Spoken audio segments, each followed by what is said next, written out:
Baik,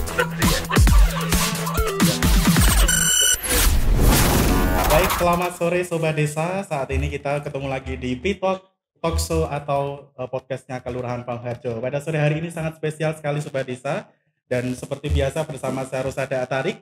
Di sini nanti kita akan berbincang seperti biasa ya. Dan pada hari ini karena Panggung Harjo kedatangan tamu spesial dari dari BKKBN Pusat gitu ya. Dan di sini saya sudah bersama dengan Pak Boni. Ya, selamat datang Pak Boni di Panggung Harjo. Terima kasih. Dan beliau ini merupakan Deputi Bidang Pengendalian Penduduk BKKBN Pusat ya. Jadi Sobat Desa yang nggak tahu ya singkatan dari BKKBN itu apa sih gitu ya. Jadi BKKBN itu kan Badan Pengendalian Penduduk dan Keluarga Berencana Nasional ya. Dan Pak Boni ini berserta dengan tim ya jauh-jauh dari Jakarta ya, ini main gitu ya, kalau bahasa Jawanya itu dolan gitu ya Pak ya. Dolan ke desa gitu ya, khususnya di Kelurahan Pangharjo. Nah, sebetulnya ada apa ya Pak Boni? Dan mungkin bisa diperkenalkan terlebih dahulu Pak Boni ini kesehariannya seperti apa di BKKBN Pusat. Silakan Pak Boni. Matur nuwun, Mas. Halo para warga desa Panggung Harjo. Jadi kebetulan saya menjadi Deputi Bidang Pengendalian Penduduk pada Badan Kependudukan dan Koordinasi Keluarga Berencana Nasional BKKBN. Jadi K-nya itu kependudukan, kemudian Keluarga Berencana Nasional. Jadi kita ini ngurusi kependudukan dan ngurusi keluarga berencana.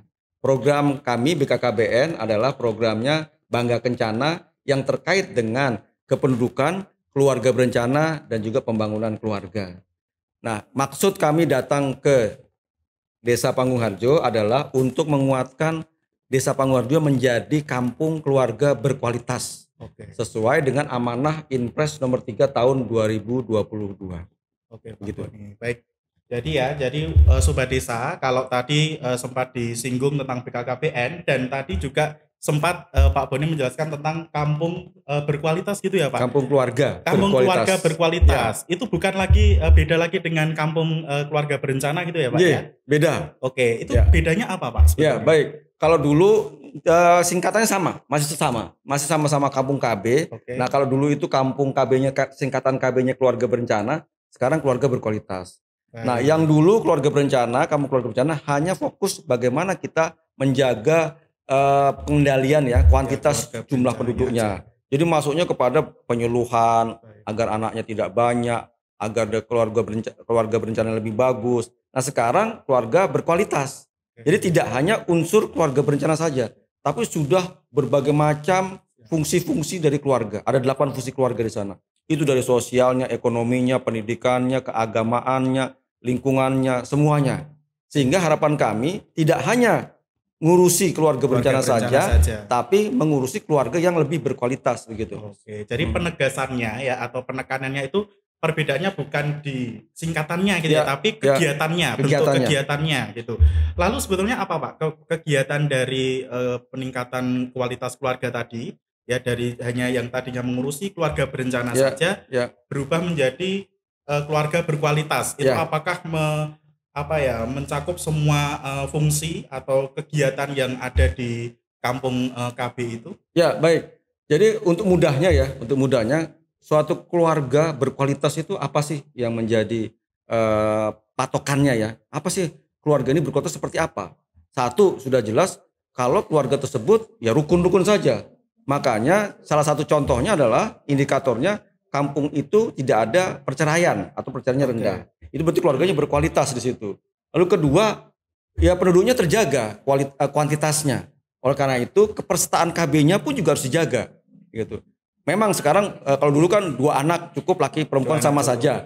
Sekarang 2 anak boleh lebih tapi harus berkualitas gitu. Jadi 1 boleh nggak? Ya kalau bisa 2 lah, jangan 1. 3 boleh nggak? Boleh saja tapi harus berkualitas gitu. Nah itu terkait dengan keluarga berencananya tetap ada ya. Lalu kemudian juga keluarga berkualitas apa? Tidak miskin. Jadi di Panggung Harjo ini tidak lagi orang miskin lagi. Ya. Dan juga apalagi kepemilikan akte kelahiran atau jaminan kependudukannya. Itu juga ada di sana. Nah yang paling penting sebenarnya sekarang sesuai dengan amanah Bapak Presiden ya, bahwa Indonesia harus bebas dari stunting. Tahun 2024 kita harus menurunkan angka stunting ke 14%. Nah di kampung keluarga berkualitas ini juga sarana.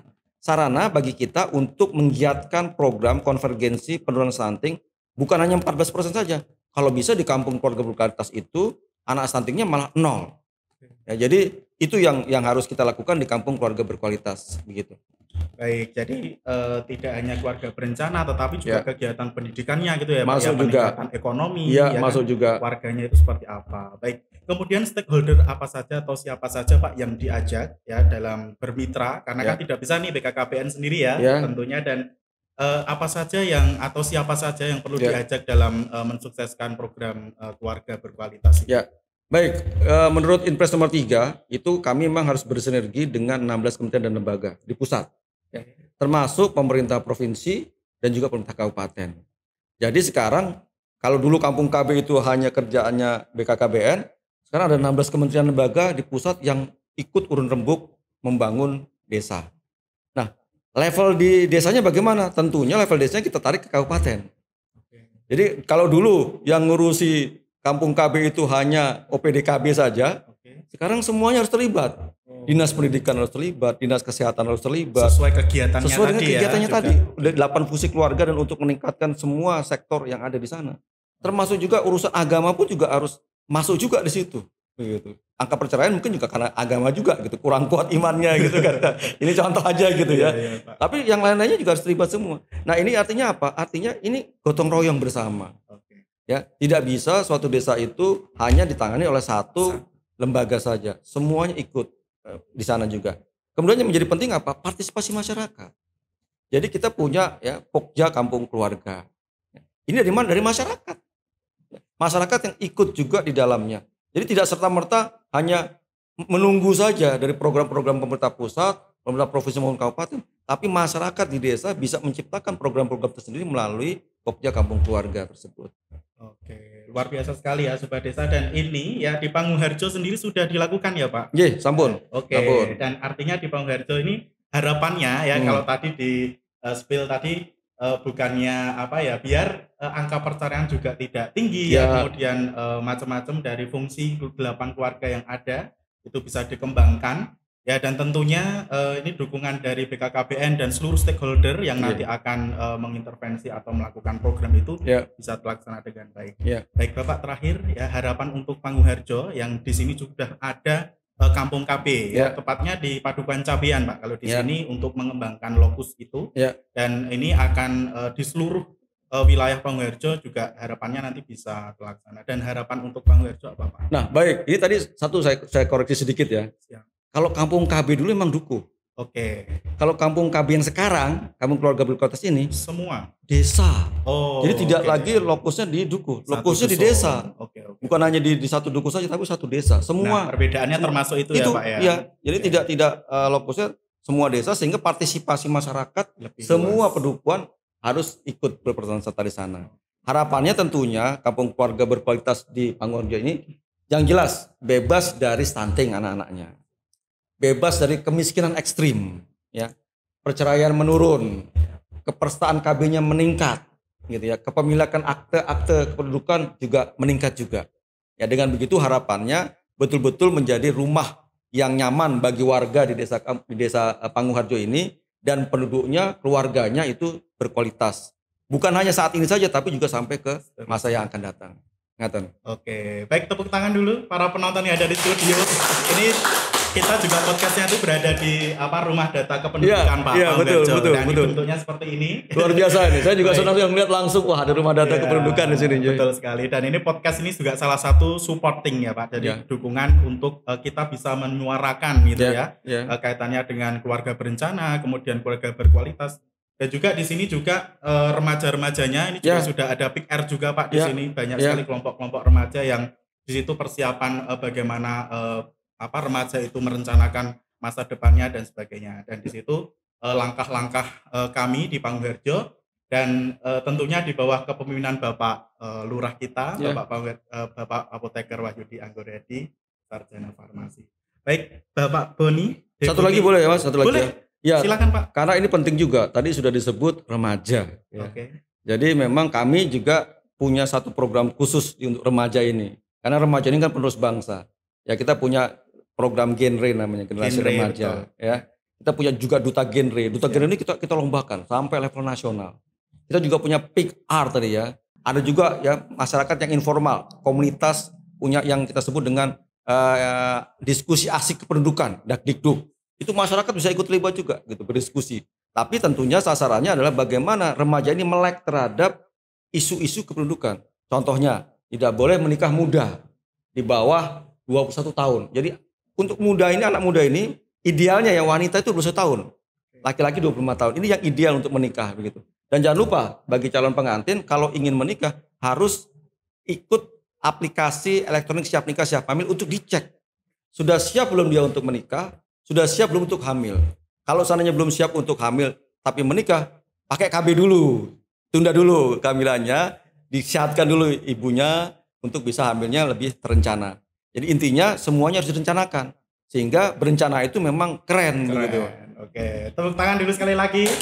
Ya, ini juga hadir Bapak dari kecamatan, ya dari ada Koor PLKP juga, yang selalu mendampingi setiap harinya di lapangan, begitu ya bersama juga ada kader-kader mitra juga di bawah, termasuk PPK tadi ya, begitu. Dan kami juga punya Bapak duta genre, ya asal dari di desa, di Pangungharjo sendiri, dulu adalah duta genre daerah istimewa Yogyakarta. Oh luar biasa. Nah, ini kebetulan karena sibuk ya, pada kesempatan hari ini belum bisa bersamai kita dan beliau saat ini juga menjadi dosen salah satu perguruan tinggi dan juga mengembangkan kewirausahaan ya, menjadi inspirator bagi anak-anak muda di sekitarnya. Dan di sini juga kita pernah ya selalu mengikuti kontes-kontes atau pemilihan duta genre juga Pak di tingkat daerah istimewa Yogyakarta. Kaitannya dengan tadi remaja berencana itu genre tadi Pak. Baik, terima kasih Pak Boni atas kesempatannya dan dukungannya kepada kami yang ada di Pangungharjo dan khususnya di Kabupaten Bantul. Dan semoga nanti BKKBN semakin maju lagi mengembangkan inovasi-inovasinya untuk kemajuan dan kesejahteraan masyarakat kita tentunya gitu ya Pak Boni. Dan Sobat Desa sampai di sini dulu ya, dan nantikan episode-episode atau podcast-podcast kita selanjutnya hanya di Pitok podcastnya Kalurahan Pangungharjo. BKKBN berencana itu keren. Terima kasih.